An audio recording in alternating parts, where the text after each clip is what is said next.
दोस्तों, आप लोगों ने मन्ना व सलवा का नाम कहीं ना कहीं पर जरूर सुना होगा।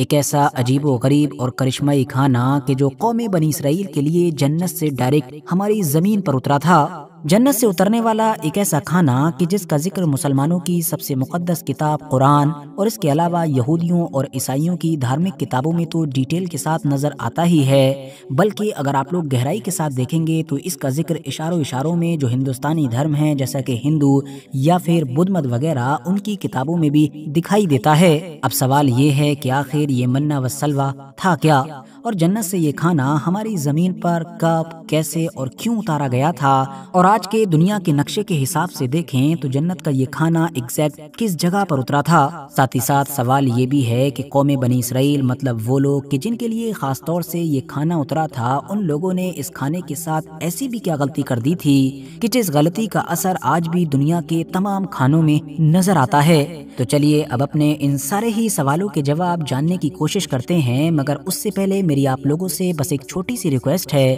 कि अगर आप लोगों ने अभी तक मेरा सेकंड चैनल कि जिस पर मैं न्यूज़ और मेनली इजराइल और फिलिस्तीन के मैटर को कवर करता हूं, उसको सब्सक्राइब नहीं किया है तो डिस्क्रिप्शन और कमेंट्स बॉक्स में दिए गए लिंक के जरिए से कर सकते हैं। बाकी यूट्यूब पर साजिद ज़ुहैब लिखकर भी सर्च कर सकते हैं। टॉपिक पर वापस आएं तो ये उस दौर की कहानी है कि जब मिस्र में रहने वाली कौम बनी इसराइल को हजरत मूसा अलैहिस्सलाम फिरौन से आज़ादी दिलाने में कामयाब हुए थे। वो अपनी पूरी कौम के साथ रेड सी को क्रॉस करते हुए मिस्र से सिनाई पेनिनसुला में एंटर हुए। उनका पीछा करते हुए फिरौन और फिरौन की फौज भी रेड सी में एंटर हुई, मगर जैसा कि हम जानते हैं कि वो डूबकर हलाक हो गए थे।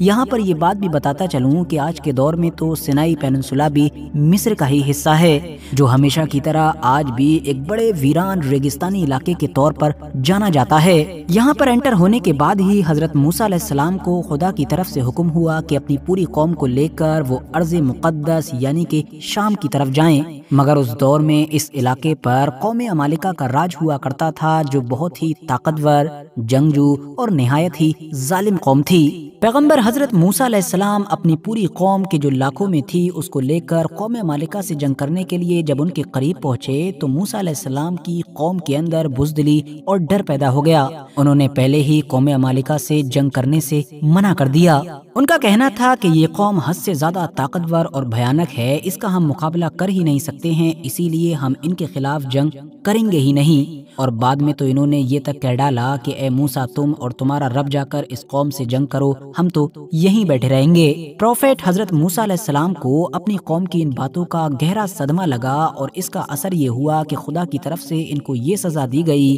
कि जिस वादी के अंदर, जिस इलाके में इन लोगों ने पड़ाव डाला था, ये अगले 40 साल तक इसी इलाके में भटकते रहे, यानी कि सिनाई पेनिनसुला। रिवायतों में आता है कि कौम बनी इसराइल के लोग अपना सामान उठाकर सारा दिन चलते और फिर रात होने पर एक जगह पर पड़ाव डाल लेते, मगर जब सुबह उठकर देखते तो एक बार फिर से वो वहीं पर होते कि जहां से पिछले दिन उन्होंने चलना शुरू किया था। इस तरह से ये सारे ही लोग इस चटियल रेगिस्तानी मैदान में फंस कर रह गए थे और चाहकर भी कुछ नहीं कर पा रहे थे। लगभग एक हफ्ता गुजरने पर इनका जो जरूरी सामान था इनके पास वो भी खत्म हो चुका था, जिसके बाद ये परेशान होकर और घबराकर फौरन तौबा करने लगे और माफिया मांगने लगे। अपनी कौम की ऐसी हालत देखकर हजरत मूसा अलैहिस्सलाम को भी उन पर तरस आने लगा और उन्होंने खुदा की बारगाह में दुआ की। जिसके बाद हुआ ये कि खुदा की तरफ से कौम बनी इसराइल को इस चटियल मैदान में बहुत सारी नेमतें मिलने लगी। जब इन लोगों को प्यास ने सताना शुरू किया तो खुदा के हुक्म से पैगंबर हजरत मूसा अलैहिस्सलाम ने एक चट्टान पर अपना असा मुबारक यानी कि छड़ी को मारा, जहां से फिर कौम बनी इसराइल के जो अलग अलग 12 कबीले थे सबके लिए एक एक पानी का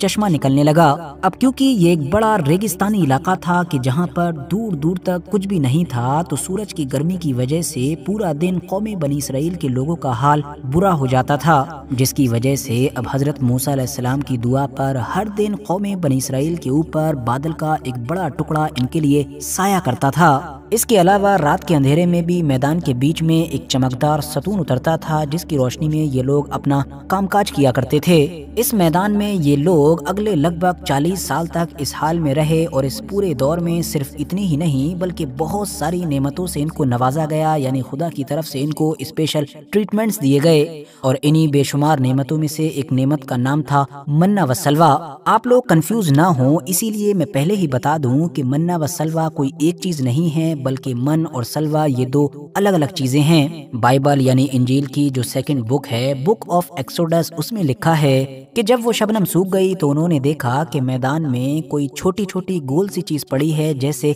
पाले के दाने होते हैं। ये देखकर बनी इसराइल कहने लगे, मन यानी ये क्या है? मूसा अलैहिस्सलाम ने जवाब दिया, ये वही खास ग़िज़ा है कि जो खुदा ने तुमको खाने के लिए दी है। उसने पहले तुमको आजमाइश में डाला, तुमको भूखा रखा और फिर ये मन कि जिसको तुम और तुम्हारे बाप दादा नहीं जानते थे खाने के लिए दिया, ताकि तुमको सिखाए कि इंसान सिर्फ रोटी पर ही जिंदा नहीं रहता। दरअसल दोस्तों, ये जो मन था ये दरअसल एक शबनमी गोंद था कि जो हर दिन वहाँ पर आसपास में मौजूद छोटे बड़े पेड़ों के पत्तों पर जमा हो जाता था, जिसको फिर ये लोग वहाँ से उठाकर खा लिया करते थे और इसका जायका यानी इसका टेस्ट भी शहद की तरह होता था। ये हर दिन हर एक बंदे के हिसाब से लगभग 4 किलो होता था। ये खास ग़िज़ा हर दिन बिल्कुल सुबह सवेरे एक खास वक्त पर ही उतरती थी और अगर उस खास वक्त पर कोई इंसान सोता रहता था तो वो उस दिन के अपने खाने से महरूम रह जाता था। जहाँ तक मामला अब सलवा का है तो ये खास किस्म का परिंदा था जिसके बारे में बहुत सारे स्कॉलर्स ने तो ये लिखा है कि दरअसल ये वही परिंदा था कि जिसको बटेर कहा जाता है, जबकि कुछ ने लिखा है कि बटेर नहीं बल्कि उसकी तरह ही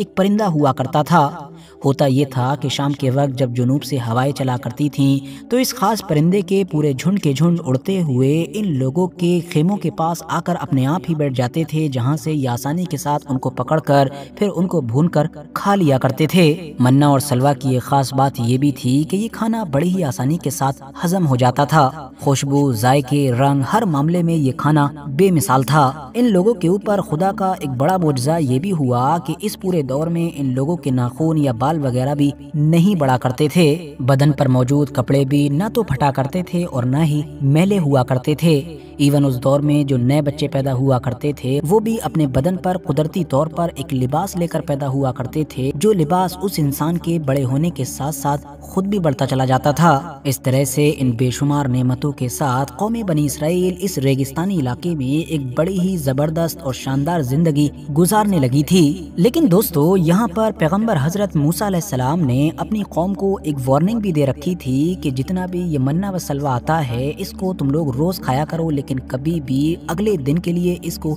बचा कर ना रखना। लेकिन वार्निंग के बावजूद भी वहाँ पर कुछ ऐसे लोग मौजूद थे कि जिनके दिमाग में हमेशा यही चलता रहता था कि कहीं ऐसा ना हो कि किसी दिन ये मन्ना व सलवा उतरे ना, जिसकी वजह से इस चटियल रेगिस्तानी इलाके में तो हम लोग फौरन मर जाएंगे। इसी डर से इन लोगों ने चुपके से उसमें से थोड़ा बहुत कल के लिए बचा लिया। ऐसा करना था कि फिर एक नबी की नाफरमानी करने की वजह से ऐसी नहूसत फैली कि जो खाना उन लोगों ने कल के लिए बचा कर रखा था वो तो सड़ा ही साथ ये करिश्माई खाना आगे के लिए उतरना भी बंद हो गया। इससे रिलेटेड आखिरी पैगंबर यानी कि हजरत मोहम्मद सल्लल्लाहु तआला अलैहि वसल्लम की एक हदीस भी है जिसमें उन्होंने कहा है कि अगर बनी इसराइल ना होते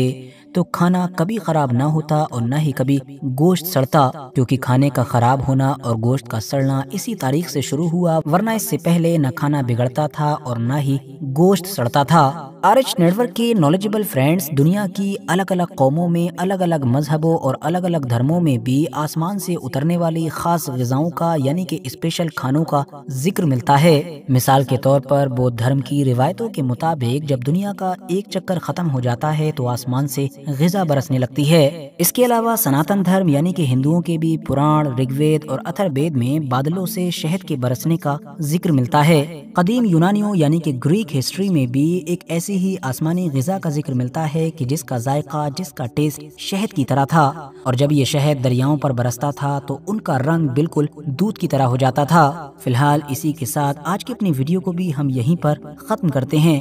वीडियो अगर इन्फॉर्मेटिव लगी हो तो लाइक करने के साथ साथ दोस्तों के साथ ज़रूर शेयर करें, और ऐसे ही नॉलेजेबल और हिस्टोरिकल वीडियोस हमेशा देखने के लिए हमारे इस चैनल को सब्सक्राइब करने के साथ साथ बेल आइकन को ज़रूर प्रेस करें।